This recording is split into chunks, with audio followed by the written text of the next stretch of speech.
हो गए किसान एकता बोलो सोनिया, बोलो सोनिया, किसान एकता। मैं चौधरी अभय सिंह जी चौटाला से गुजारिश करूंगा कि वो आके अपने विचार रखें।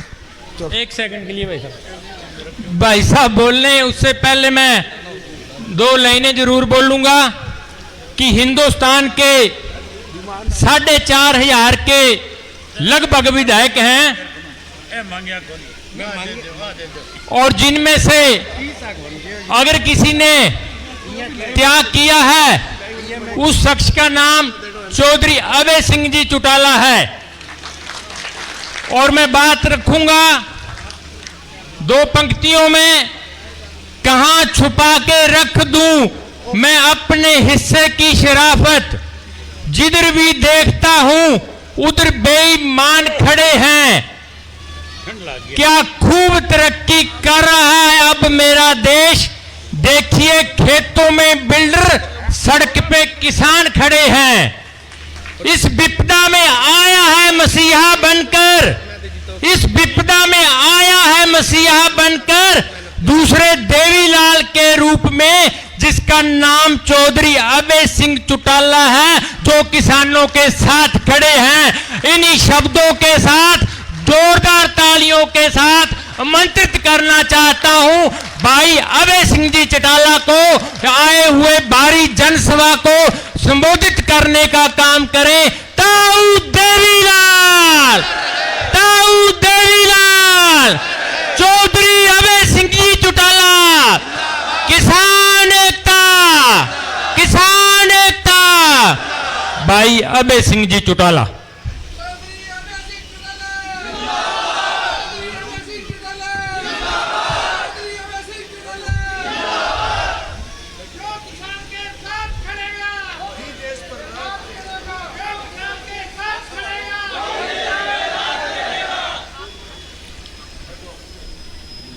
आदर और सम्मान के योग इंडियन नेशनल लोकदल पार्टी के बहुत ही वरिष्ठ नेता, पूर्व मेरे विधायक चौधरी भागीराम जी, जिला के अध्यक्ष सरदार कश्मीर सिंह करीवाड़ा जी, पूर्व विधायक डॉक्टर सीताराम जी, मंच पे मेरे साथ बैठे हुए सभी पार्टी के वरिष्ठ नेतागण, बहुत ही सम्मान के योग चौटाला गांव और उसके आसपास के गांव से आए हुए आदरणीय बुजुर्गों, नौजवान साथियों, सम्मान के योग्य माताओं, बहनों, पत्रकार छायाकार दोस्तों,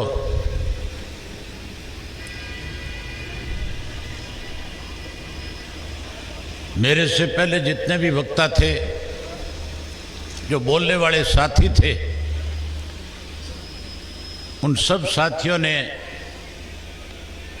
आज देश के किस किस्म के हालात हैं, आज किसान लगातार केंद्र की सरकार से लाखों की संख्या में दिल्ली के चारों तरफ बैठ करके कृषि के बनाए गए 3 काले कानूनों को कैसे वापस करवाया जाए, उसके लिए लगातार 75 दिन से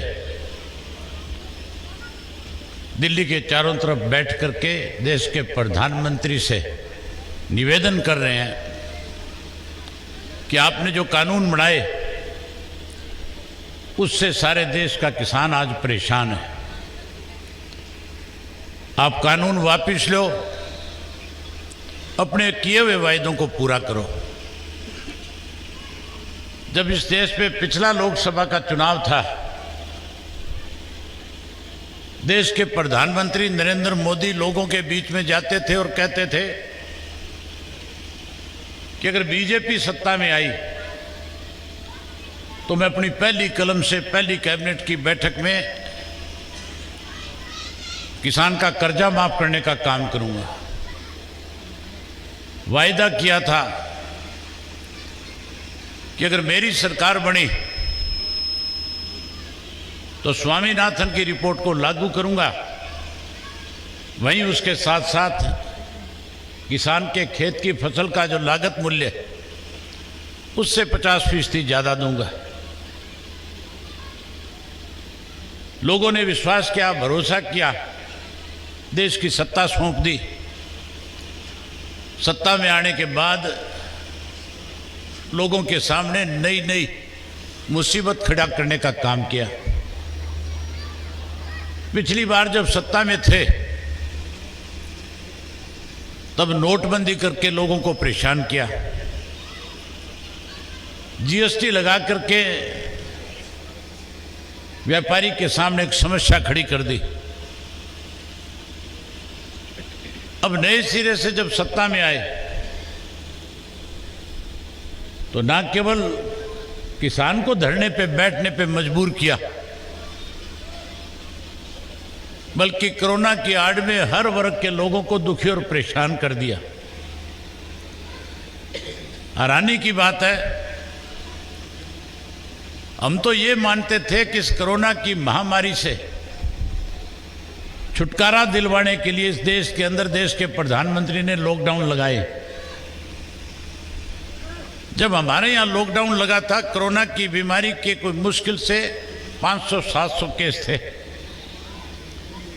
हम तो ये समझते थे कि इस लॉकडाउन की वजह से कोरोना खत्म हो जाएगी। दुनिया में, अमेरिका में, इंग्लैंड में, इटली, फ्रांस में, जर्मनी में लोग हजारों की संख्या में मर रहे थे। हमारे देश में कोरोना के तब बहुत थोड़े से केस थे। जब कोरोना की बीमारी आगे बढ़नी शुरू हुई तो देश में लॉकडाउन लगा, और लॉकडाउन के दौरान कोई भी ऐसा इंस्टीट्यूट नहीं था, कोई ऐसी संस्था नहीं थी, संस्थान नहीं था जो सारे के सारे बंद ना कर दिए गए। चाहे कोई फैक्ट्री थी, चाहे कोई स्कूल और कॉलेज थे, चाहे कोई कॉर्पोरेट हाउसेस थे, चाहे कोई गांव की छोटे से छोटी दुकान थी, उसको भी ताले लगा दिए गए थे। कोई व्यक्ति अपने घर से बाहर नहीं निकल रहा था। हमारा देश आर्थिक तौर पे कमजोर होता जा रहा था। जो संसाधन देश के पास इंडस्ट्री से आ रहा था वो खत्म हो गया था। हर मुख्यमंत्री एक ही बात कहता था कि अगर लॉकडाउन खत्म नहीं हुआ तो ये देश बर्बाद हो जाएगा। लॉकडाउन खत्म नहीं हुआ तो फिर तनख्वाह को देने के पैसे भी नहीं होंगे। उन हालात के अंदर अगर इस देश को आर्थिक रूप से किसी ने मजबूत किया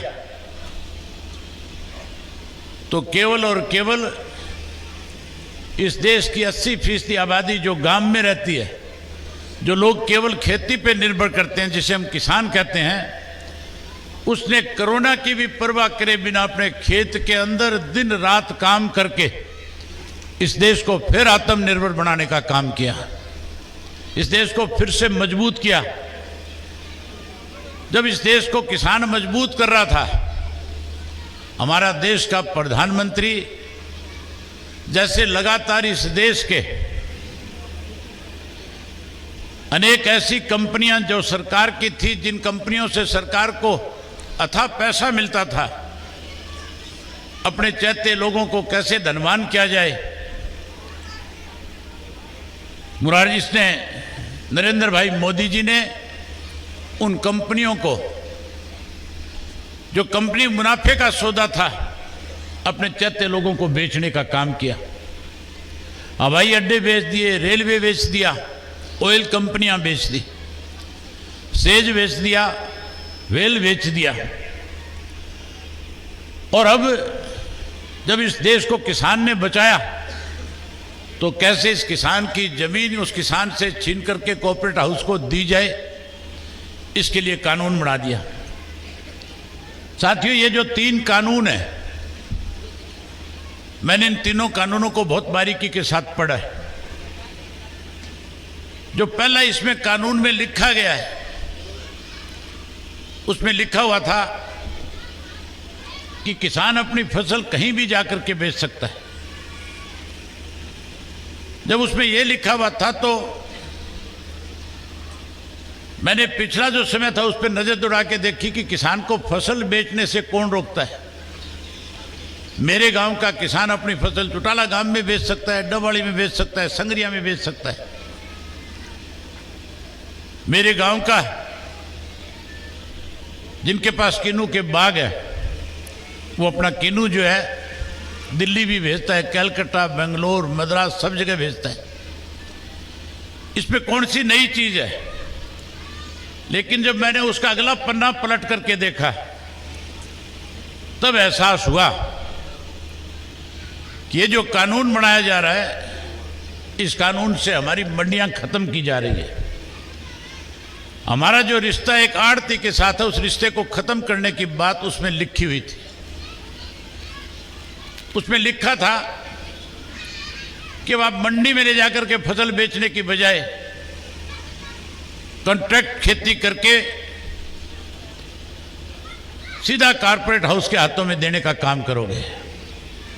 मैंने जब उसका दूसरा जो कानून उसी के अंदर बना हुआ था, उसको जब देखा, जहां पहले में मंडियां खत्म करने की बात थी, वही दूसरे में कॉन्ट्रैक्ट खेती की बात लिखी हुई थी। उस कॉन्ट्रैक्ट की खेती के अंदर जिस तरह से पहले कॉन्ट्रैक्ट खेती के लिए कानून के अंदर अगर मैं किसी से अपनी जमीन का कॉन्ट्रैक्ट कर लेता था, अगर मेरे से कॉन्ट्रैक्ट करने वाला मेरी फसल खरीदने की बजाय मुझे सस्ते में बेचने पे मजबूर करता था, तो मैं कोर्ट का दरवाजा खटखटा सकता था। लेकिन इस कानून में तब्दीली करके उसमें साफ लिख दिया कि आपका किसी के साथ भी कॉन्ट्रैक्ट होगा, कॉन्ट्रैक्ट करने वाली कंपनी आपकी फसल को ले ना ले, ये उस पर डिपेंड करेगा। अगर वो आपकी फसल को नहीं लेंगे तो आप अपनी फसल दूसरे को भी नहीं बेच सकोगे और किसी अदालत का जाकर के दरवाजा भी नहीं खटखटा सकोगे। तीसरी जो सबसे बड़ी बात थी, जब उसको पढ़ा कि तीसरा कानून क्या है, उसमें साथियों साफ लिखा हुआ था, इस देश के अंदर सन 1965 के अंदर लाल बहादुर शास्त्री जब हमारे देश के प्रधानमंत्री बने थे, उन्होंने एमएसपी का कानून बनाया था। उन्होंने इस देश के अंदर जो जमाखोर किस्म के लोग थे, उनकी जमाखोरी खत्म हो, किसान अपनी फसल जो है अपनी मनमर्जी से जाकर के मंडी में बेच के, इसके लिए उन्होंने एमएसपी भी लागू करी और जो जमाखोरी करने वाले लोग थे उनके ऊपर एक कानून के तहत कि कोई भी व्यक्ति किसान के खेत में पैदा होने वाले खाद्यान्न पदार्थ को एक सीमा के बाद उसको स्टॉक नहीं कर सकेगा, इस चीज की पाबंदी थी।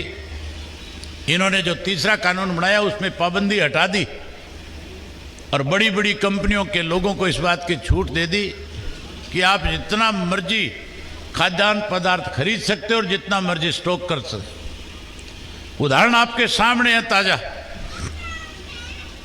इन दिनों में हमारे गांवों के अंदर ट्रालियों में भर करके किसान जो है अपना प्याज बेचता था। अब की बार प्याज की जो खेती है, महाराष्ट्र में सबसे बड़ी मार्केट प्याज की है। नासिक के आसपास के इलाके में हर किसान प्याज की खेती करके खेती करने का काम करता है। अब की बार 20 लाख मैट्रिक टन ज़्यादा प्याज हुआ। ज़्यादा प्याज होने की वजह से प्याज सस्ता मिलना चाहिए था, लेकिन कानून इस किस्म के बन गए, अडानी ने सारा का सारा प्याज वहाँ का खरीद करके उसके अपने जो गोडाउन थे, जो उसके सैलोज थे, उनमें भर दिया। उस प्याज को स्टॉक कर दिया। जो प्याज हमारे यहाँ ट्रालियों में लेकर के आवाज लगा करके गांव में बेचते थे, 5 रुपए 6 रुपए किलो देते थे, अब की बार वो प्याज जो है गांव की गलियों में आने की बजाय सारा का सारा स्टॉक हो गया। उसकी वजह से हमें 50 रुपए से लेकर के 100 रुपए किलो तक प्याज खरीदने पे मजबूर होना पड़ा। अगर साथियों कृषि के कानून यूं के यूं रह गए तो आने वाले समय में जहां महंगाई बढ़ेगी वहीं किसान के सामने इस किस्म के हालात पैदा हो जाएंगे कि किसान को अपनी जमीन बेचनी पड़ेगी। इसको लेकर के लगातार मेरे से पहले साथियों ने बताया था कि पंजाब के किसान ने आकर के इसकी पहल करी। सबसे पहले विरोध पंजाब से शुरू हुआ, लेकिन आज पूरे देश के किसान जो है, दिल्ली की चारों तरफ की सीमाएं जो है, उन पे बैठ करके लाखों की संख्या में इसका विरोध कर रहे हैं। आज हरियाणा का किसान पंजाब से भी ज्यादा बड़ी संख्या में वहां पे है। आज राजस्थान का किसान जो है उसने भी झांसा बॉर्डर पे आकर के इस बात का विरोध जताने का काम किया है। मैं आपसे एक निवेदन करूंगा, काफी समय हो गया, आप बहुत देर से बैठे हो, ठंड है, कई साथियों को तो बहुत दूर जाना है। मैं सबसे पहले तो गांव के बड़े बुजुर्गों को उनका इस बात के लिए आभार व्यक्त करूंगा, धन्यवाद करूंगा कि उन्होंने गांव के अंदर मुझे सम्मानित करने का काम किया। हमेशा इन बुजुर्गों से तो आशीर्वाद मिलता ही रहा। जब कभी भी गांव में आया, जब कभी भी ये मेरे पास चल कर के हो, इन्होंने हमेशा बड़ा आशीर्वाद देने का काम किया। आज भी जिस तरह से सारे गांव ने इकट्ठे होकर के आशीर्वाद देने का काम किया, मैं इसके लिए गांव का आभारी हूं। गांव के साथियों को इस बात का विश्वास दिलवाता हूं कि आपकी इस इज्जत को, आपके इस सम्मान को कभी कमजोर नहीं होने देंगे। जहां गांव के लोगों ने सम्मान दिया, वहीं जो बाहर से आए हुए साथी हैं, मैं उनसे भी एक बात कहना चाहूँगा। आप चाहते हो कि किसान की जमीन बचे, आप चाहते हो किसान का सम्मान वापस लौटे, आप चाहते हो किसान इन तीनों बिलों को वापस कराए, तो फिर साथियों जहां लगातार आप बॉर्डर पे जा करके, अलग अलग टोल पर जा करके इसका विरोध कर रहे हो, वही 6 तारीख को कल पूरा देश बंद है, तो 6 तारीख के बंद में भी आप बढ़ चढ़ करके हिस्सा लेना और बंद को पूरी तरह से सफल बनाने का काम करना। मेरे से पहले जिक्र आ रहा था इस बात को लेकर के कि मैंने विधायक पद से इस्तीफा दे दिया। मैंने इस्तीफा देके किसी पे कोई एहसान नहीं किया। इस्तीफा मैंने इसलिए दिया था, हमारी हरियाणा की असेंबली चल रही थी, विधानसभा का सत्र था। विधानसभा के सत्र में विपक्ष की जिम्मेवारी तो ये बनती थी कि सरकार के खिलाफ ये जो कृषि के 3 काले कानून बनाए गए, इसके खिलाफ, सरकार के खिलाफ नो कॉन्फिडेंस लेके आते या कोई कामरों को प्रस्ताव देते।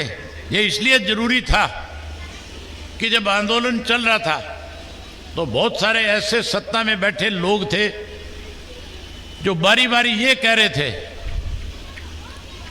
कि अगर किसान चल करके हमें कहेगा कि तुम इस्तीफा दो तो हम सत्ता से बाहर आ जाएंगे, इस्तीफा दे देंगे। बहुत सारे किसानों के धरनों में जाकर के समर्थन देकर के आए थे कि हम किसान के साथ हैं। अगर हम विधानसभा के अंदर सरकार के खिलाफ नो कॉन्फिडेंस मूव कर देते तो फिर उन लोगों की पोल खुल जानी थी जिन्होंने जाकर के किसानों के धरनों में किसानों को समर्थन देने की बात कही थी। मैं उम्मीद तो करता था कि कांग्रेस पार्टी मुख्य विपक्ष की भूमिका में, कांग्रेस कहीं इसका विरोध करेगी, कांग्रेस कहीं प्रस्ताव लेकर के आएगी।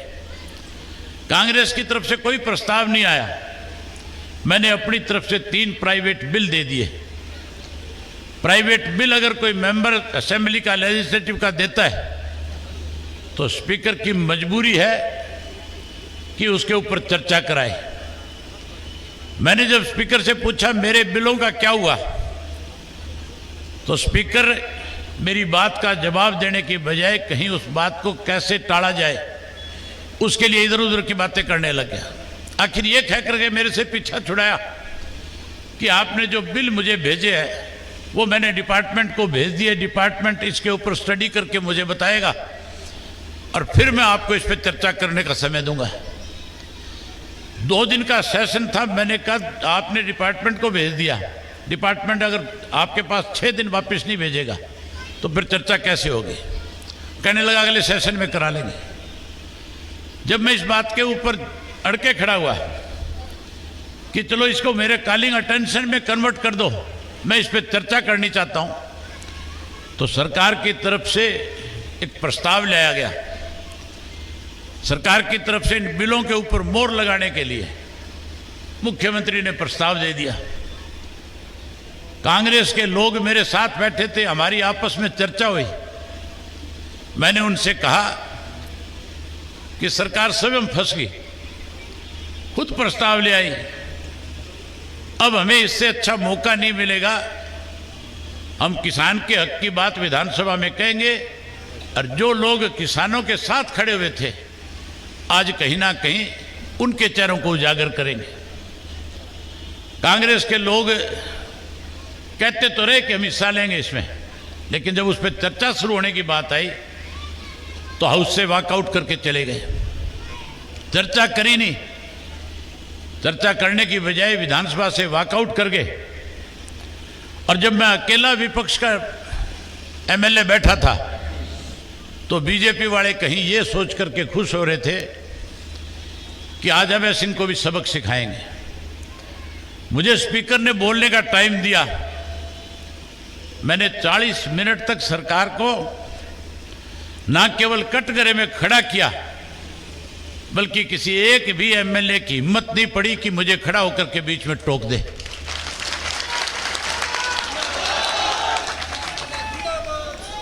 उसके बाद जब मैं अपनी बात खत्म कर रहा था तो मुख्यमंत्री मुझे कह रहा था आपने अपनी कह ली, हमारे भी सुन के जाना। मैंने कहा मैं ऐसी विधानसभा में एक दिन भी रहना पसंद नहीं करता जिस विधानसभा के अंदर किसान के खिलाफ कोई काले कानून लाए जाए, किसान की जमीन छीन कैसे उससे ली जाए, कैसे उसको बेचने पे मजबूर किया जाए, उस पर मोहर लगाई जाए। मैं ना तो ऐसी विधानसभा में रहना चाहूँगा और ना मैं किसी विधानसभा के सदस्य से इसके बारे में कोई चर्चा सुनना चाहूँगा। ये कह करके मैं विधानसभा से बाहर आ गया था और उसी दिन मैंने फैसला कर लिया था कि इस किसान की लड़ाई में जहां कांग्रेस को विपक्ष की भूमिका निभानी चाहिए थी, वो कांग्रेस तो कई एजेंट के रूप में काम कर गई। मैंने अपने साथियों से चर्चा करी कि हमें अगला कदम क्या उठाना चाहिए। पार्टी के साथियों ने कहा कि जब कभी भी किसान की बात आई, चौधरी देवीलाल ने चाहे वो किसी भी पद पे थे, उन्होंने पद को ठोकर मारी और किसान की मदद के लिए उसके साथ खड़े हो गए। मैंने कहा विधायक का पद मेरे लिए कोई मायना नहीं रखता, मैं विधानसभा से त्यागपत्र देने में कोई संकोच नहीं करूंगा। लेकिन मैंने उनसे कहा था कि तुम एक बार फिर इस पे विचार करो। तब मुझे सब साथियों ने कहा कि हमने फैसला आप पे छोड़ दिया। मैं भी उनसे इस बात पे मोहर लगवाना चाहता था कि कहीं आज ये मुझे ये कह रहे और कल यही लोग आकर के तेरे सामने खड़े होकर के तुझे इस्तीफा ना देने पे मजबूर ना करे। मैंने उसी वक्त इस्तीफे का लेटर टाइप किया और उसके ऊपर साइन करके स्पीकर के पास भेज दिया।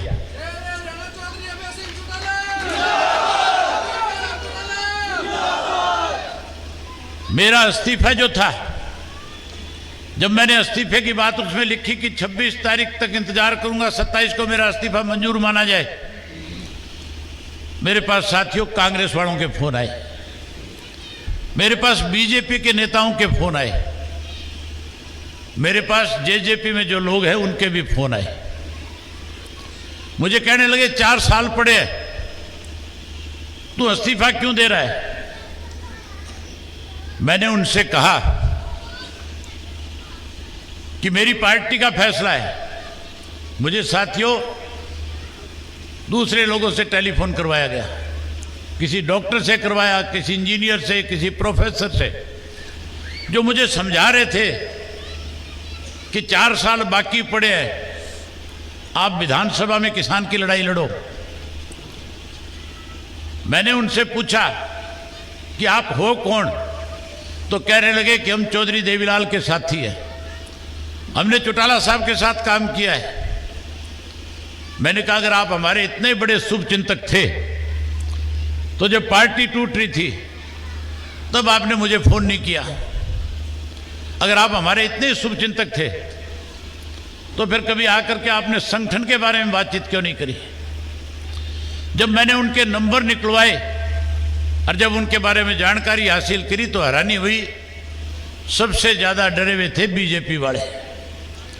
वो सबसे ज्यादा इस कोशिश में थे कि इस्तीफा ना हो। जब साथियों मैंने इस्तीफा दिया तो आज ऐसी हालत इस प्रदेश में है सरकार में बैठे लोगों की, मैं तो आज कहीं भी जा सकता